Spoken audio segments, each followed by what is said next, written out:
لو نفسك تعملي الغريبة الدايبة اللي بتدوب في البق وطعمها أحلى من الجاهزة، يبقى الفيديو ده ليكي النهاردة. إن شاء الله هقول لكم على الطريقة المظبوطة للغريبة وبخطوات بسيطة جدا، وكمان سر بيخلي الغريبة ناجحة من أول مرة وناعمة، وكمان حجمها مش بيتغير في الفرن، وسر التسوية كمان المظبوط ليها اللي يخليها ما تفرش معاكي في الفرن، وكمان ما تشققش ولا يحصل لها أي حاجة.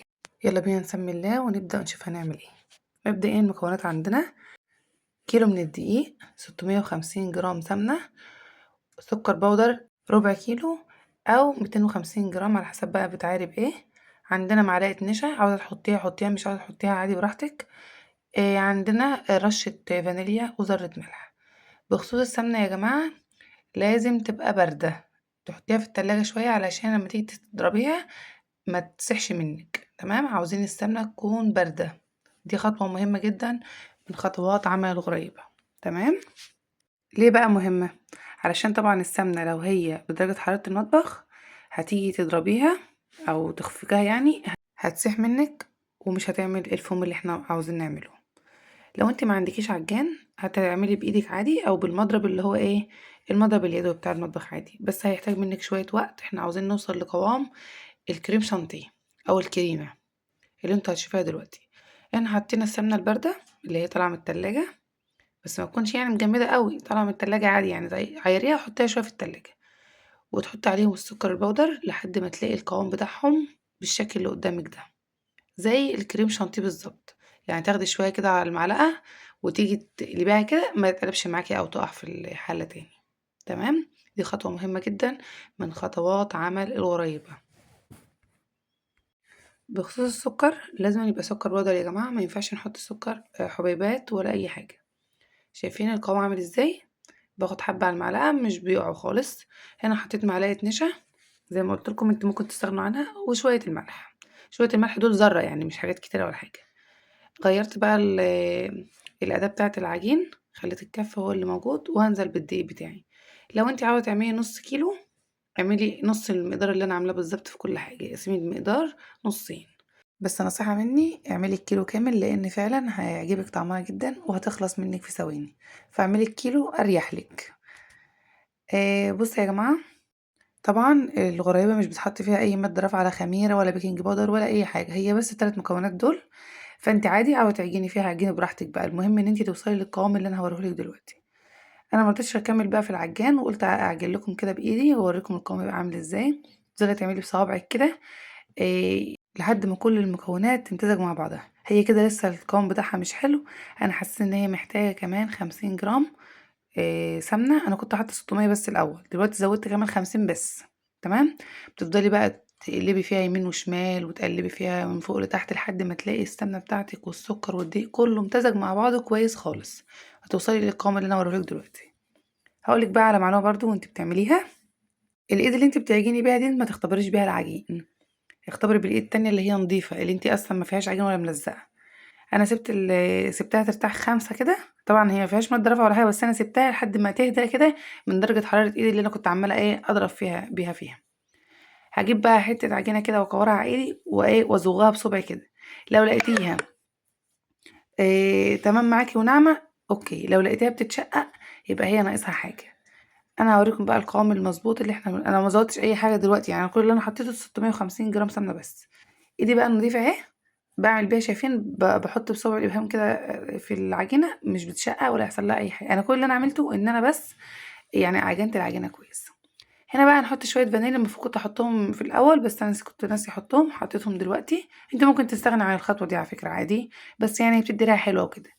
شايفين بقى القوام اهو. انا هعمل ايه بقى؟ خطوه مهمه جدا، اوعي تبداي تشتغلي فيها. انا حطيتها في طبق تاني وهغطيها بكيس واحطها شويه في التلاجة. تمام، لان طبعا انا عماله اضرب فيها من ساعتها لحد ما بقى خلاص بقى سخنت من كتر ما بعجن فيها. احنا مش عاوزينها تبقى سخنه، عاوزينها تبقى ماسكه نفسها. بخصوص بقى الكور بتاعه العجينه او بتاعه الغريبه، انا كنت بوزنها بالميزان. هي بتبقى 10 جرام بالكتير، يعني عاوزة تنقصي عن كده نقصي، لكن ما تزوديش عن كده، لان هي طبعا هتزيد سنة بسيطة خالص في الفرن، مش هتزيد كتير ولا حاجة، بس انا مش عاوزة الحجم بتاعها يبقى كبير، يعني الواحد يدوبك ياخد واحدة يحطها في بقه، ما يقعدش يقطم فيها، فاهمني؟ كل واحده من دول 10 جرام. شايفين انا ببدا اعمل ايه؟ بوزنها، او انت بقى ايدك ميزان، انت بقى ايه بايدك كده بحاول انت كلهم يبقوا نفس الحجم، وكمان يبقوا ايه حجمهم صغير، ميبقوش قلابيز يعني وكده. هتحطي بقى كده جنب بعضه، حاولي تسيبي مسافه بسيطه خالص ما بينهم وبين بعض، ما تلزقهمش، يعني ان هي بتزيد سنه بسيطه خالص في الفرن. تمام. شايفين انا عاوزه اقول لكم ان هي هتطلع زي الشكل اللي قدامكم ده، يعني مش هتزيد حاجه كتيره، ولا هتفرش مني، ولا هتشقق، ولا اي حاجه. بخصوص التزيين احنا ممكن نزينها بالسوداني زي ما انتم شايفين كده، بس السوداني متحمص او مستوي، يعني ما يكونش اللي هو ايه ني. إيه، بتحطي نص سودانية كده في كل واحدة زي ما انتم شايفين بالشكل ده، او ممكن تزينيها باللون اللي هو بتاع الغريبة، ممكن تزينيها بفستق، بلوز، بأي حاجة انت بتحبيها. وعلى فكرة انت ممكن تعمليها سادة عادي خالص، مش لازم يعني تزينيها ولا حاجة، ويطلع جميلة جدا.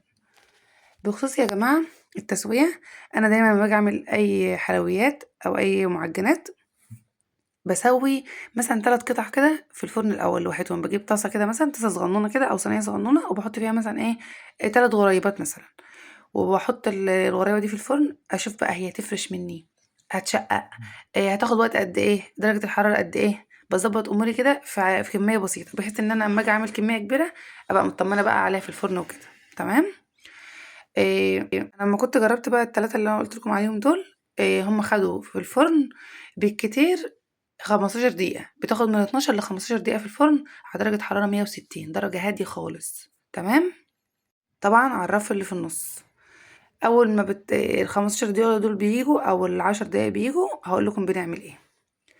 طبعا زي ما انتم شايفين هي في الفرن اهي، في الرف اللي في النص زي ما انتم شايفين.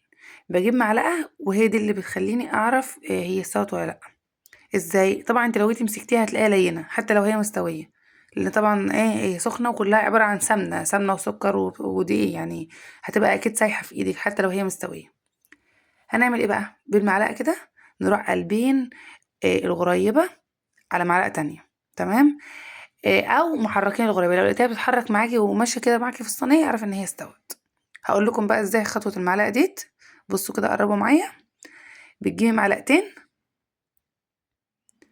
واحدة بتقلب التانية على التانية كده، شايفين اهو، وبتبص عليها لو لقيتيها لونها من تحت يعني بدأ يحمر كده حمار صغير خالص او ذهبي بسيط خالص، بتروحي على طول شايلاها من الفرن، لان طبعا هي ما بتاخدش لون من تحت، يعني هي بيبقى لونها زي من فوق زي من تحت. تمام.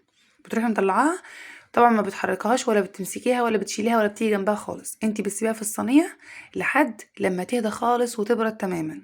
لو شلتيها وهي سخنة كده طبعا صوابعك هتبصم فيها، هتتهرى منك وممكن تفرول منك وما تبقاش ماسكه نفسها، لان طبعا هي سخنه، فاحنا عاوزينها ايه تهدى. انتم ملاحظين ان هي ما زادتش ولا حجمها اتغير ولا حصل لها اي حاجه غير حاجات بسيطه خالص خالص. شايفين الحجم؟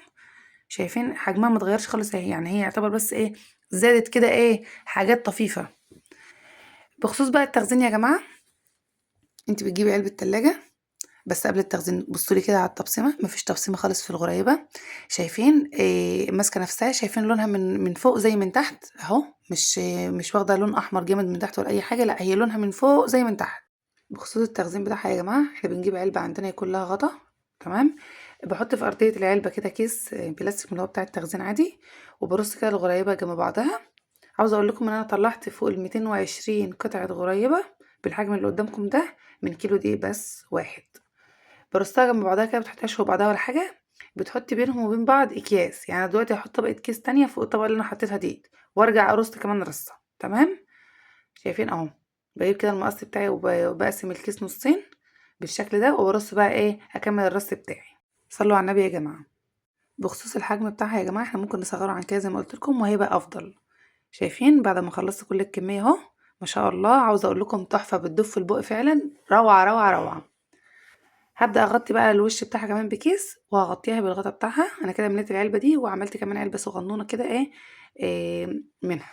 شايفين؟ انتوا شايفين يا جماعة الذوبان؟ طب انتوا شايفين؟ والله العظيم بصوا روعة يا جماعة. لو انت ما بتعرفيش تعملي أي حلويات خالص اعملي الغريبة دي، سهلة خالص، أصل هي مكوناتها سهلة وبسيطة، وأنا قلت لكم على كل التريكات إن شاء الله تظبط معاكم من أول مرة.